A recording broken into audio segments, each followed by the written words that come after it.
And I've always been very intrigued with building stuff, making stuff. The most fun I can remember as a child is playing in the dirt with matchboxes. It wasn't necessarily the matchboxes, it's because I built roads and I built bridges, and I'd get, there'd be grass, and I'd pull the grass up and I'd make it dirt. Didn't make my dad happy because it was a yard. And I'd build and I'd carve roads out and little ditches and make little mountains and do all that kind of stuff. That was when I was, before I was, we moved to the house my parents live in now when I was 8, so I was probably 5 and 6 years old then, so it started way early. The very first project I ever did was, I was always kind of intrigued, I'm a Navy guy, I was intrigued with ships. So I took a model of the Santa Maria, just a picture, and I drew out how I would go about building a small model of this ship.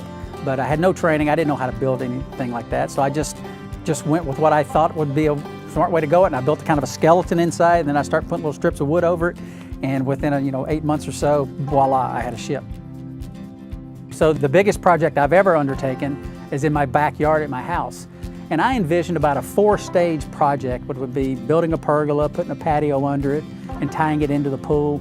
So my 4-stage project is now turned into about a 74-stage project, which has gone from literally starting out building sidewalks around the side, building a very large pergola that I designed on Excel. And the process has taken, took about 2 years totally, and I'm still not completely finished. But anyway, the project's been great. We love it. It's got, like I said, I built a shed, and my daughters, they always name the cars, they name everything.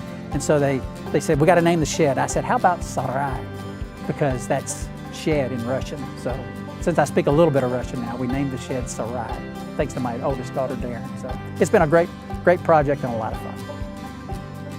We can't call the AC guy to come out and fix the cooling system in the space station. We have to do it ourselves. So having that kind of ability to kind of think in those kind of realms is very, very beneficial for those type of things. I know in the training, I've trained on many different systems, all the systems throughout the space station. That's why it's such a long process.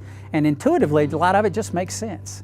I've had the fortune of, I have an engineering degree and a master's degree, but my entire career has been in operations. I basically have not done much design work, but I've been an operator.